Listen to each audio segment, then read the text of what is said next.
life on earth is a pilgrimage. A journey towards a destination.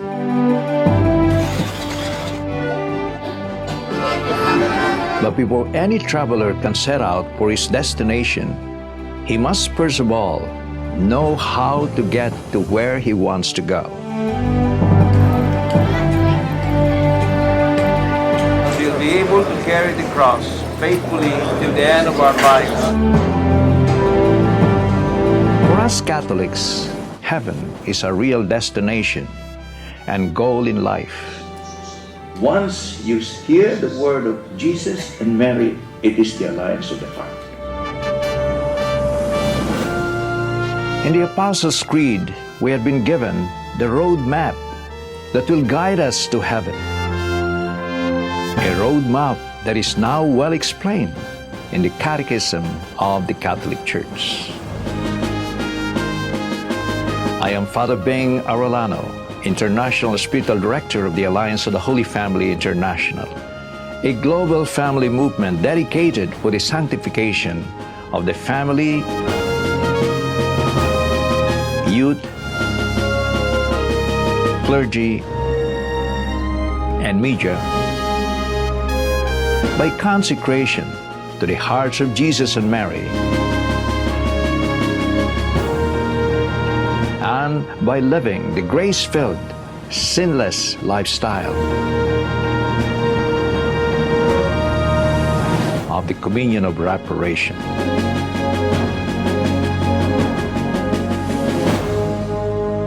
Welcome to the Alliance of the Holy Family International Primary Formation Course on the Catechism of the Catholic Church.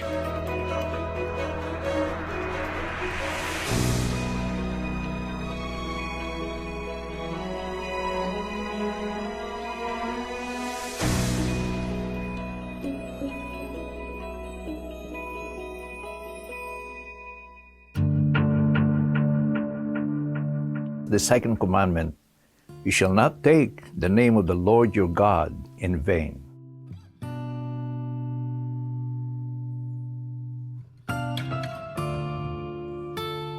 In today's day and age, cursing and blaspheming have become socially acceptable and even have become an art form.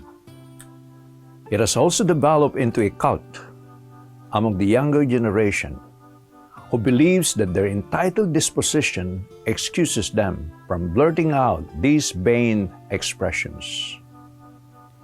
Many times curses and blasphemies are thrown about when people are completely beside themselves in a heat of anger. Husbands and wives, when they quarrel, how often do you hear the words, "I curse the day I married you," or "You're the worst thing that ever happened to me." Children, when they argue with their parents, you sometimes hear them cry out, "I wish you were dead," "You're crazy," or worse, "Go to hell." Some of us, unknowingly, are guilty of cursing or blaspheming, as some of these profanities have successfully filtered their way into our everyday expressions. As you may have noticed, some people punctuate easily their sentence with these expressions. Even in jests, children these days are taught to curse and blaspheme, oftentimes by what they see and hear in the movies or in television. For instance, when did the expression, "You're evil," have become synonymous to "you're great"? But that's how some of our children speak today. They may sound just plain words, but in the word of exorcism, curses and blasphemies cause diabolical infestation and at times even possession. Why is this? Let's begin by defining what blasphemy is. Blasphemy is an insulting language that expresses contempt for God, either directly made to Him or indirectly through his saints and holy things, while curse is to call down some evil intent on a person, place, or thing. Remember the Albigensian who blasphemed against the Blessed Mother and the Rosary. Saint Louis de Montfort, in his book, The Secret of the Rosary, mentioned that this Albigensian was possessed by 15,000 demons after he blasphemed against the Rosary, which at that time, 1214, was being promoted by Saint Dominic de Guzman. In Daniel chapter 5, verses 1 to 30, we read of the story of King Belshazzar, who blasphemed against God by using the sacred vessels intended only for sacrifice to God in the Temple of Jerusalem for his feasting with friends and guests.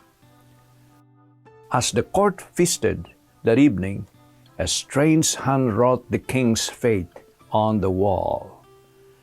And sure enough, that same night, enemies entered the city, killed King Belshazzar, and brought his kingdom into the hands of Medes and Persians.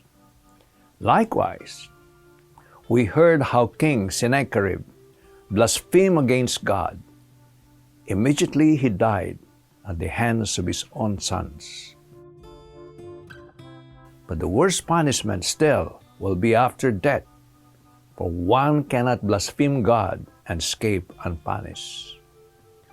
Scripture teaches in Leviticus chapter 24, verse 16, that whoever blasphemes the name of the Lord shall be put to death. And that to curse is to call down evil upon a person, place, or things, as we had earlier said. In his book, The Exorcist tells his story. The late and well-known exorcist, Father Gabriel Amort, said in his book that curses or spells command Satan to attack us. Father Amort cited several cases he worked on, where the curses and spells that were cast on people brought severe and unusual physical harm.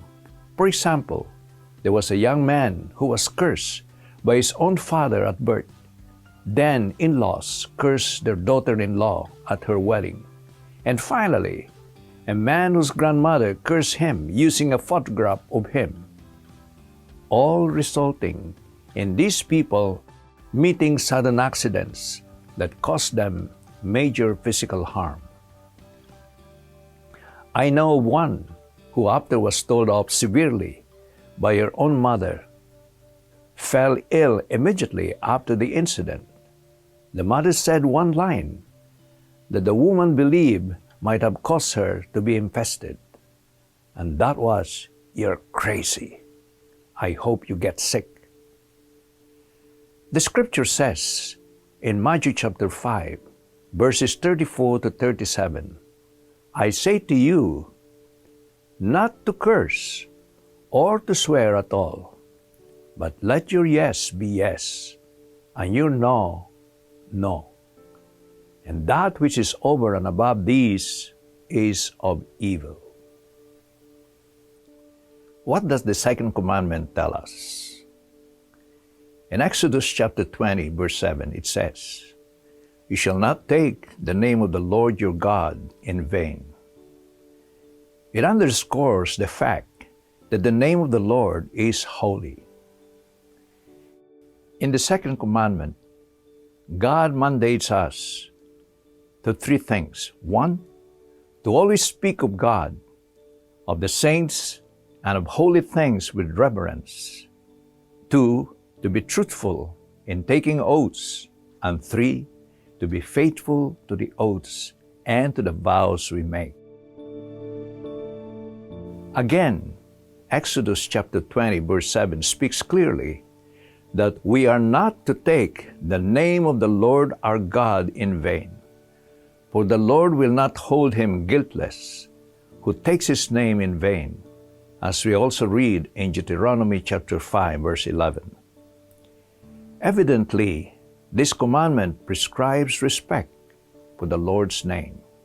Article 2142 of the Catechism explains that this kind of respect belongs to the virtue of religion that governs the appropriate use of speech in sacred matters. In the Old Testament, when God revealed Himself to man, one unique revelation He made was His name. This uniqueness of God's name rests on the following reasons. First, God never revealed Himself to pagans or unbelievers. Second, God only confides His name alone to the just and believers, like Abraham, Moses, Isaac, Jacob, to name a few. Third, God reveals Himself as a personal mystery, for the gift of name belongs to the order of trust and intimacy, as the Lord's name is holy. Fourth, God imposes that the revelation of His unique name must not be abused. Fifth, God demands that His revealed mysterious name must be kept in mind, in silence, and in loving adoration. Six, the revealed mysterious name of God must be introduced to others only to bless, praise, and glorify it. All this can be found in Zechariah chapter 2 verse 3, in Psalm 29 verse 2, and in Article 2143 of the Catechism.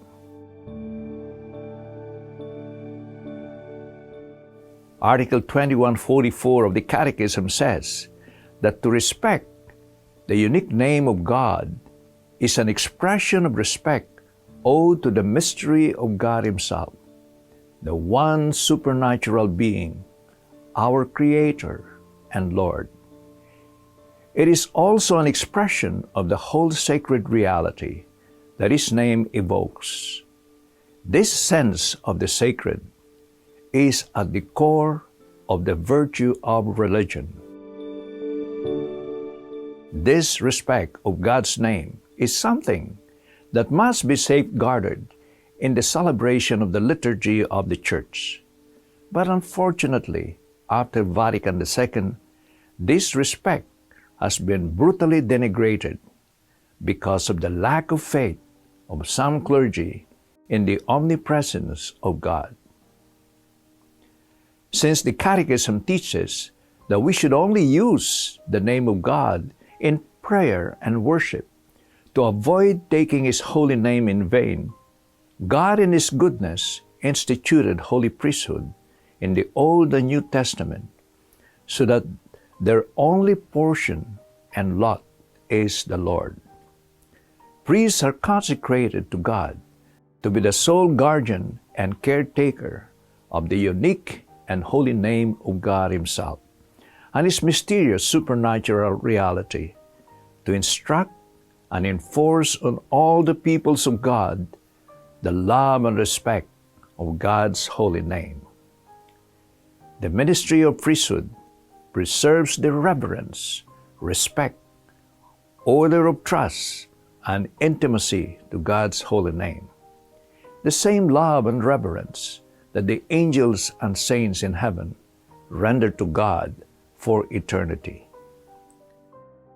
Cardinal Francis Arinze, former prefect of the Congregation for Divine Worship and the Discipline of the Sacraments, when he spoke at the Catholic Institute of Paris on October 27, 2006, strongly decried the banalization, desacralization, and secularization of the liturgy. He rebuked priests who take an overtly egocentric approach to the liturgy, violating the norms of worship in the Church.